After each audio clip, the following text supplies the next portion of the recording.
E aí galera do Nil, boa noite, tudo bom com vocês? Bom, vamos orar agora. Senhor Deus, muito obrigado, Pai, por este momento. Obrigado, Deus, porque estamos aqui, porque temos um momento de adorar ao Senhor, entrar na Tua presença, Senhor, louvar ao Teu santo nome. Obrigado, Deus, pelo privilégio de fazermos parte dessa igreja, Pai. Obrigado por ouvirmos a Tua palavra, que a Tua palavra fale conosco essa noite, Deus. É isso que nós te pedimos, Deus, em nome de Jesus, Pai. Em nome de Jesus. Amém. Amém? Espero que vocês estejam gostando dos jogos que estamos fazendo. Tá um pouquinho engraçado. E agora vamos à palavra de Deus. Amém? Então, abra aí a sua Bíblia, liga aí seu celular, no livro de João, capítulo 11, a partir do versículo 17. E antes mesmo de começar a ler o texto, eu gostaria de falar sobre o que nós vamos conversar hoje. O tema da nossa mensagem hoje é esperança. E o porquê que a gente está falando sobre esperança? Eu acho que é um pouco óbvio. Hoje a situação em que nós vivemos no nosso país requer esperança para nós passarmos por ela. Por quê? A pandemia veio, a pandemia chegou no mundo, chegou no Brasil, e a pandemia trouxe consigo algumas dificuldades e algumas crises, e todas elas vieram sobre nós ao mesmo tempo. Às vezes, antigamente, antes da pandemia, alguns anos atrás, nós lidávamos com as situações, um problema de cada vez. Primeiramente era uma crise financeira, depois um problema de enfermidade, doença, depois um problema de aflição, angústia, ansiedade. E nós enfrentávamos cada problema de uma maneira diferente, em um momento diferente. E aí parece que o coronavírus veio para o mundo e trouxe tudo à tona. Veio todas essas informações, todas essas crises ao mesmo tempo nos assolar e nos angustiar. E aí nós entramos numa situação onde os índices de depressão e suicídio aumentaram assim exponencialmente na cidade de São Paulo. 40% das pessoas da cidade de São Paulo já afirmaram ter passado por algum tipo de ansiedade e depressão nos últimos 2 anos, 2021, que nós estamos, e 2020. E tudo isso que aconteceu foi algo muito forte, que impactou fortemente a vida das pessoas, principalmente dos jovens. E aí o que fazer? Porque de repente você trabalhava, tinha um emprego, seu pai tinha um emprego, a sua mãe, e aí vocês perderam o trabalho. E aí vem a crise financeira, e aí vem um problema de uma enfermidade, e aí vem as notícias na TV, e aí vem a crise política, e aí vem várias circunstâncias que nos oprimem. E por isso muitas pessoas perderam a esperança. Porque ela veio de surpresa, porque parece que ela nos derrubou, e aí nós perdemos a nossa esperança. Mas nós precisamos nos voltar para a Bíblia e lembrar que várias circunstâncias da história as pessoas já perderam a esperança. Mas nós temos que entender aonde está o nosso socorro. Então vamos ler agora, livro de João, capítulo 11, a partir do versículo 17. Diz assim: Ao chegar, Jesus verificou que Lázaro já estava no sepulcro havia 4 dias. Betânia distanciava cerca de 3 quilômetros de Jerusalém, e muitos judeus tinham ido visitar Marta e Maria para confortá-las pela perda do irmão. Quando Marta ouviu que Jesus estava chegando, foi encontrá-lo, mas Maria ficou em casa. Disse Marta: Senhor Jesus, se estivesse aqui, o meu irmão não teria morrido. Mas sei que mesmo agora Deus te dará tudo o que pedires. Disse-lhe Jesus: o seu irmão vai ressuscitar. Marta respondeu: eu sei que ele vai ressuscitar no dia da ressurreição, no último dia. E disse-lhe Jesus: eu sou a ressurreição e a vida. Aquele que crê em mim, ainda que morra, viverá. E quem vive e crê em mim, não morrerá eternamente. Você crê nisso? Ela respondeu: sim, Senhor. Eu tenho crido que tu és o Cristo, o Filho de Deus, que devia vir ao mundo. E depois de dizer isso, foi para casa, e chamando-o à parte, Maria disse-lhe: o mestre está aqui e está chamando você. Ao ouvir isso, Maria levantou-se depressa e foi ao encontro dele. Jesus ainda não tinha entrado no povoado, mas já estava no lugar onde Marta o encontrara. Quando notaram que ela se levantou depressa e saiu, os judeus que estavam confortando em casa seguiram-na, supondo que ela ia ao sepulcro ali para chorar. Chegando ao lugar onde Jesus estava e vendo, Maria prostrou-se aos seus pés e disse: Senhor, se estivesses aqui, meu irmão não teria morrido. Ao ver chorando Maria e os judeus que a acompanhavam, Jesus agitou-se no seu espírito e perturbou-se. Onde o colocaram? Perguntou ele. Vem e vê, Senhor, responderam eles. Jesus chorou. Então os judeus disseram: Vejam como ele o amava. Mas alguns disseram: Ele que abriu olhos dos cegos não poderia ter impedido que esse homem morresse? Jesus, outra vez profundamente comovido, foi até o sepulcro. Era uma gruta onde era uma pedra colocada à entrada. Ixi, me perdi, achei. Tirem a pedra, disse ele. Disse Marta, irmã do morto: Jesus, ele já cheira mal, pois está ali faz 4 dias. Disse-lhe Jesus: Não lhe falei que se cresce veria a glória de Deus? Então tiraram a pedra. Jesus olhou para cima e disse: Pai, eu te agradeço porque me ouves, e sei que sempre me ouves. Mas disse isso por causa do povo que estava ali, para que creiam que tu me enviastes. Depois de dizer isso, Jesus bradou em alta voz: Lázaro, venha para fora. O morto saiu, com as suas mãos e os pés envolvidos em faixas de linho e o rosto envolvido num pano, e disse-lhe Jesus: Tirem as faixas dele e deixem-no ir. Então, nós vemos aqui nessa história uma situação que estava prejudicando essa família. Eles foram acometidos por uma doença, Lázaro ficou doente. E só para nós entendermos, Marta, Maria e Lázaro eram amigos próximos de Jesus. Eram pessoas que durante o ministério de Jesus acompanharam o seu ministério, apoiaram o seu ministério, investiram no seu ministério, adoraram a Jesus e mostraram para Jesus que eles o seguiam, que eles o obedeciam. E aí nessa situação onde eles estão passando agora por uma doença, por uma enfermidade, eles mandam chamar Jesus. Então ali naquele contexto onde ele está doente, Lázaro está doente, eles estão aflitos, pelo amor de Deus, chama Jesus. E aí eles mandam chamar Jesus, conversam com os discípulos, mandam um recado, mandam um WhatsApp para Jesus e Jesus simplesmente ignora. Parece ignorar o fato de que eles estavam passando por uma adversidade. Isso deixa eles um pouco deslocados. Mas por que Jesus não vem? Por que Jesus não está aqui? Por que Jesus não se importa? E aí essa situação vai os deixando extremamente tristes e chateados até o ponto que Lázaro morre. E aí nós precisamos entender que a esperança daquelas irmãs acaba. Elas perderam a esperança. E aí qual foi o problema que assolou aquela família? A doença. Lázaro estava doente. Lázaro ele estava passando por uma enfermidade e essa foi a causa que os deixou totalmente oprimidos, até que levasse à morte de Lázaro. E aí nós precisamos entender que a doença ela vem para nos destruir. Ela vem para nos roubar coisas, ela vem para trazer sofrimento. E a doença ela não é o propósito de Deus para as nossas vidas. Às vezes as pessoas pensam e imaginam, não, porque Deus ele que coloca a doença nas pessoas. Deus ele com seu poder e sabedoria, ele permite que coisas ruins aconteçam. Mas saiba que não pode vir da natureza de Deus, que é boa, algo tão ruim quanto o sofrimento e a doença. Deus ele permite, mas isso não está no seu coração. Ele não deseja que isso aconteça. Não faz parte do seu plano, não faz parte do seu coração que isso aconteça. Então se a doença aflige alguém, logo isso vai direto no coração de Deus, porque Deus ele também sofre com essa situação. E aí, o que tem trazido desesperança aos nossos corações? Aqui nesse caso, era uma doença. E se nós olharmos para o nosso panorama hoje do nosso país, também a doença tem afligido milhares de pessoas. Quantas e quantas pessoas por dia morrem por conta do coronavírus? Quantas pessoas agora estão numa UTI entubadas? Quantas pessoas agora estão internadas no hospital, estão oprimidas, estão passando por uma situação de dificuldade, com respiradores, a saturação baixa, ou de repente com um câncer, com tantas situações que os aflige. Então, a doença, ela vem aí como um problema que muitas vezes nos tira a esperança.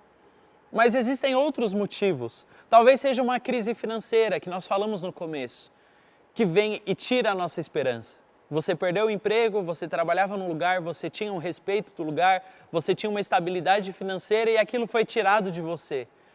Ou talvez seja porque você passou meses isolado dentro de casa e você se vê cada dia mais depressivo, ansioso, e isso aos poucos vem tirando e roubando a sua esperança. Todos esses são fatos e coisas que nos tomam, nos tiram a esperança. Ou é um combo de tudo isso.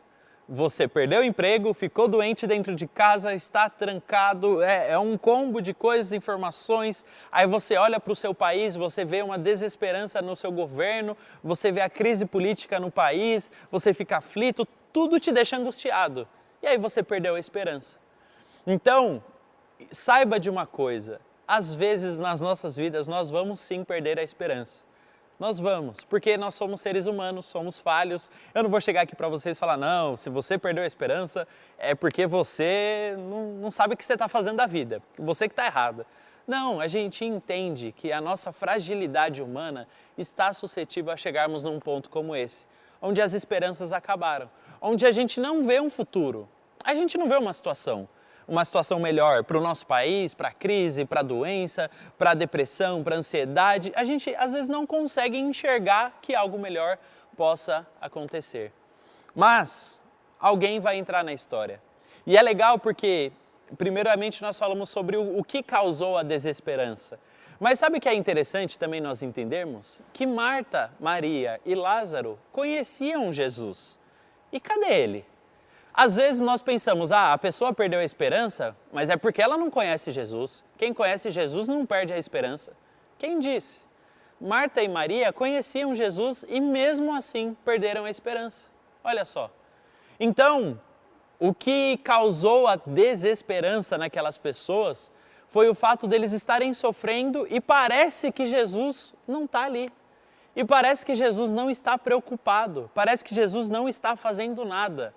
E é engraçado nós entendermos isso, porque nós que somos da igreja, você que é jovem, faz parte do grupo, vem na igreja e tal, você cria uma expectativa dentro de você, eu não vou passar por crises, eu não vou passar por ansiedade, eu não vou passar por problemas, mas nós vamos passar, mesmo conhecendo a Jesus, mesmo sendo amigo de Jesus, eles eram amigos. E aí nessa situação de crise, cadê Jesus? Às vezes essa é a sua pergunta, Jesus, cadê você? Aonde você foi parar? Porque eu estou aqui te chamando, eu te chamo para essa situação, eu te mostro o que eu estou passando, você vê a minha dor, vê o meu sofrimento, você não está fazendo nada? Ô Jesus, se importa um pouquinho, demonstra um pouquinho de empatia, manda uma mensagem, responde um áudio. Pô, você está me ignorando faz dias. A caixinha assim tá, Jesus, sabe quando você manda uma pessoa, Jesus, ô Jesus, ponto de interrogação. Aí depois de uma hora, manda só o ponto de interrogação. Aí depois de mais uma hora fala, caramba Jesus, e aí? Tá tirando, hein? E aí a gente fica ali pressionando, esperando uma resposta de Deus que não vem. E aí você fala, e aí Deus? E eu aqui? Você não vai fazer nada? E aí parece que Deus não está preocupado, que Deus não está nem aí para o seu problema. Mas entenda uma coisa, irmão, tudo aquilo que você sente, tudo aquilo que você está sentindo talvez agora, Marta e Maria passaram aqui. O mesmo sentimento de desesperança, de Jesus me abandonou, Jesus não sabe o que eu estou passando, eu estou aflito, eu estou desesperado, mesmo sentimento. Porém, nós precisamos aprender com esse texto aqui, porque logo em seguida nós vamos ver que Jesus chega.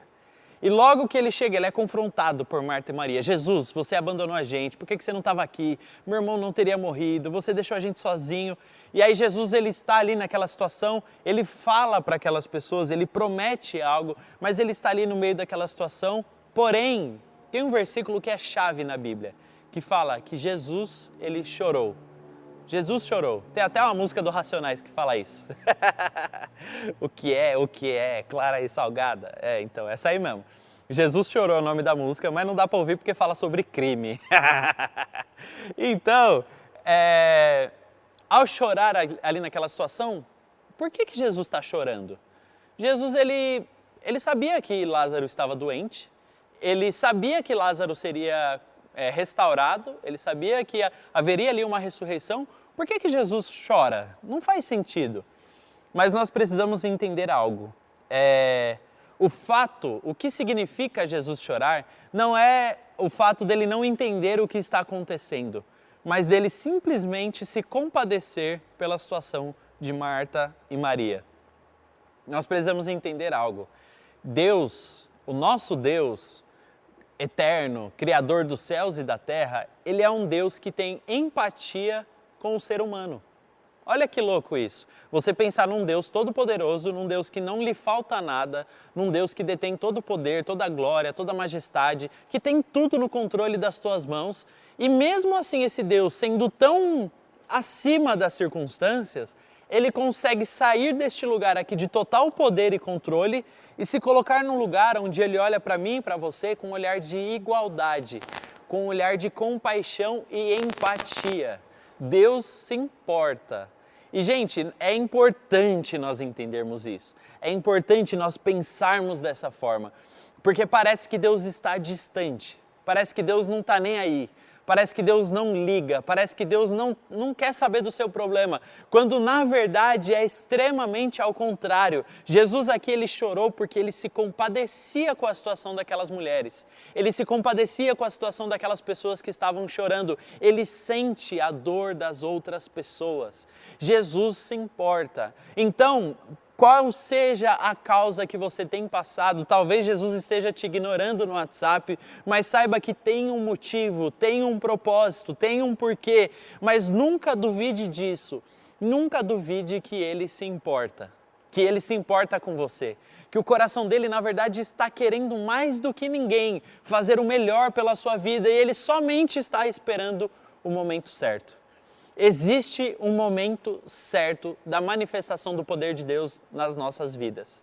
Não é o meu tempo, não é o seu tempo, é o tempo dele. Então aguarde, espere, mas está doendo, mas Jesus não responde, mas está dando errado. Não importa, Jesus, ele se importa com você, ele te ama, ele chora conforme as suas dores e o seu sofrimento, ele vê, ele enxerga e ele se importa. E aí, dentro disso, depois de Jesus chorar, ver a situação ali daquelas mulheres, Jesus, ele promete algo ali para Marta e para Maria. No versículo 25 do capítulo 11 diz assim: Disse-lhe Jesus, eu sou a ressurreição e a vida. Aquele que crê em mim, ainda que morra, viverá. Aqui está o segredo da nossa esperança. Da onde nós esperamos o socorro? É uma pergunta que eu te faço. Da onde você tem esperado o socorro para a sua vida?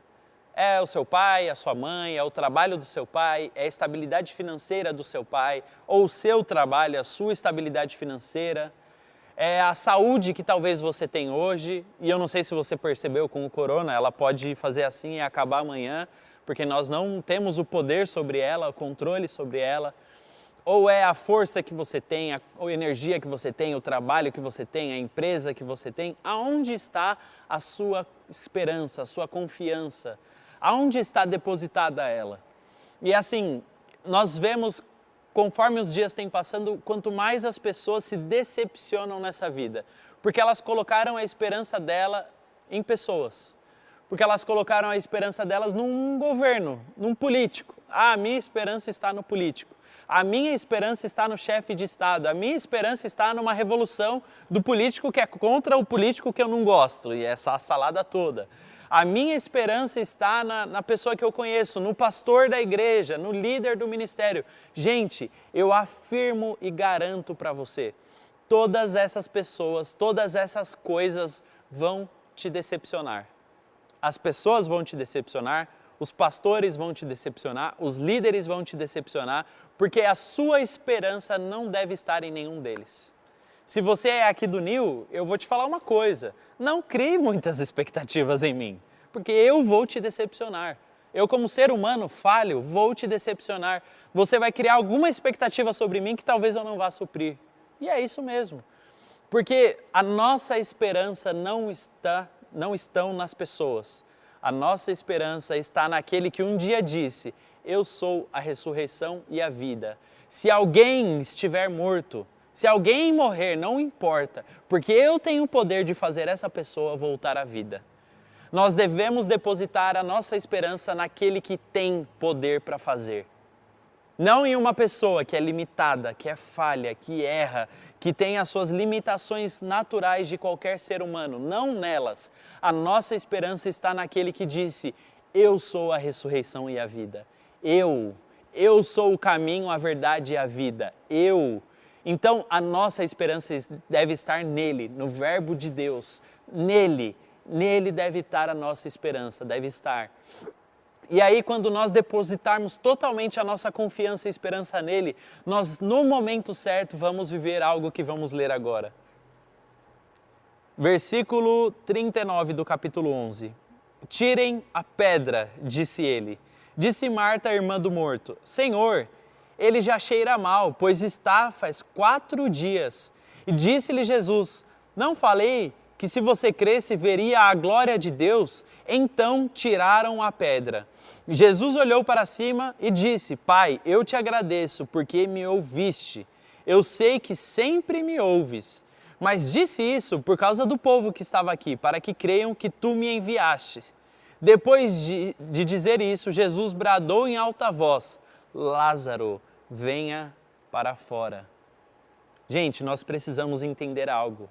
Se o nosso socorro estiver no Senhor, não importa a circunstância, não importa o momento que você esteja vivendo, não importa qual seja a fase da sua vida, existe um momento certo de Jesus agir, existe um momento apropriado de Jesus se manifestar nas nossas vidas e realizar o impossível por cada um de nós. Talvez você fale para mim: Rafael, mas eu perdi alguém que eu amava muito. Eu perdi um familiar, eu perdi um pai, uma mãe, um irmão, uma irmã. Gente, entenda uma coisa, eu quero mostrar para vocês que não importa o que aconteceu, não importa quais sejam as crises, não importa o tamanho do seu problema. Jesus um dia disse: eu sou a ressurreição e a vida. Olhe para mim, eu sou o caminho, a verdade e a vida. Sabe o que o salmista diz? Da onde vem o meu socorro? Quando eu estou desesperado, aflito, desesperançoso, da onde vem o meu socorro? Eu olho para os montes e o meu socorro vem do Senhor. Jesus Cristo é o nome da nossa esperança. E se você entender isso e confiar nele, um milagre vai acontecer na sua vida, em nome de Jesus. Pai, nós te agradecemos por essa mensagem. Esperamos que o Espírito Santo fale conosco nessa noite e nos mostre, Pai, que não importa o que aconteça à nossa volta, ao nosso redor, não importa qual seja o tamanho do nosso gigante, não importa, Deus, se a nossa esperança já se foi toda, não importa, Deus. Se nós hoje escolhermos olhar para o Senhor, olhar para aquele que ressuscitou Lázaro, olhar para aquele que deu vista aos cegos, olhar para aquele que restaurou a vida de tantas pessoas, Pai. Se nós olharmos para o Senhor, nós vamos entender que o Senhor vai realizar o sobrenatural por cada um de nós, Pai. Então, Deus, que em nome de Jesus nós possamos confiar nessa noite e te entregar tudo, Pai. Porque o Senhor Jesus Cristo é a nossa esperança. Em nome de Jesus. Amém.